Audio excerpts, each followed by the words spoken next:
அன்பானவர்களே, ஆண்டவராகிய இயேசுவின் நாமத்தில் உங்களை வாழ்த்துகின்றேன். பரிசுத்த வேதாகமத்திலே நீதிமொழிகளின் புத்தகத்தை நாம் வாசிக்கும் பொழுது 14வது அதிகாரம் தேவ வார்த்தை மிக அழகான ஒரு புத்திமதியை நமக்கு கற்றுத்தருகின்றது. வசனம் 2, நிதானமாய் நடக்கிறவன் கர்த்தருக்கு பயப்படுகிறான், தன் வழிகளில் தாறுமாறானவனோ அவரை அலட்சியம் பண்ணுகிறான்.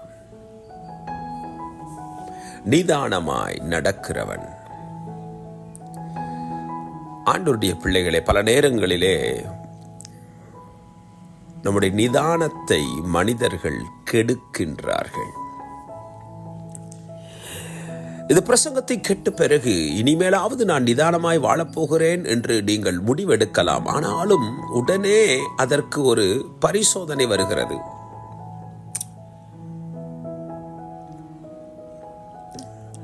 நம் நிதானம் பல நேரங்களில் கெட்டுவிடுகிறது. ஆச்சரியம் என்னவென்றால், பல நேரங்களிலே நாமே நிதானமற்றவராகவே இருக்கிறோம்.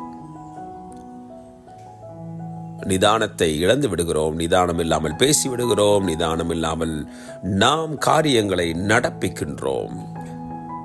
பல்வேறு சூழல்களை நாம் கவனிக்கும் பொழுது நம்முடைய நிதானம் தவறுகிறது.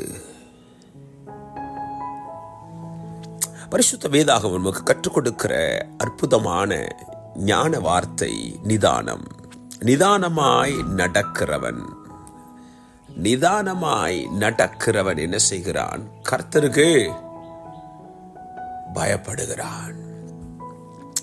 கர்த்தருக்கு பயப்படுதல், அதிலே நிதானம் இருக்கிறது. நான் கர்த்தருக்கு பயப்படுகிறேன் என்று சொல்லும் பொழுது அதிலே நிதானம் இருக்க வேண்டும். பல நேரங்களிலே மக்கள் பயங்கரமான ஜப வீரர்களாக இருப்பார்கள், விசுவாச வீரர்களாக இருப்பார்கள், வேதத்தை வாசித்துக் கொண்டே இருப்பார்கள், ஊழியத்தை செய்து கொண்டே இருப்பார்கள், இயேசு இயேசு என்று எதற்கெடுத்தாலும் சொல்லிக் கொண்டிருப்பார்கள். நாம் எல்லாம் கிறிஸ்துவ பிள்ளைகள், நாம் அப்படி இருக்க வேண்டும், நாம் இப்படி இருக்க வேண்டும், பிள்ளைகள் அப்படி இருக்க வேண்டும் என்று வீட்டில் இருக்கிற எல்லாரையும் மிரட்டி கொண்டிருப்பார்கள். ஆனால் பிரச்சனை ஒன்று வந்துவிட்டால் போதும், சொந்த வாழ்க்கையில், தனிப்பட்ட வாழ்க்கையில் நிதானம் முற்றிலும் இருக்காது.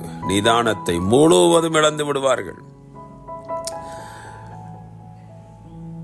ஆமா, உலக மனிதர்கள் பேசுகிறது போலதான் என் பேச்சை நானே கேட்க மாட்டேன், அந்த அளவுக்கு நிதானம் தவறுவது. குடிகாரர்கள் கூட நிதானமாயிருப்பார்கள். ஆனால் பல நேரங்களிலே விசுவாசிகள், ஊழியர்கள், கிறிஸ்தவர்கள், தேவனை நம்புகிறேன் என்று சொல்லுகிறவர்கள் நிதானமாக இருப்பது இல்லை. அன்பான கர்த்தருடைய பிள்ளைகளே, உங்களுக்காக எனக்கான ஒரு அற்புதமான ஒரு சவால் நிறைந்த ஒரு அழைப்பு. கர்த்தருக்கு பயப்படுகிறோமா? நிதானமா இருப்போம். அதுதான். God bless you. இந்த நாள் ஒரு மறவாமல் நினைத்தீரையா, மனதார நன்றி சொல்வே.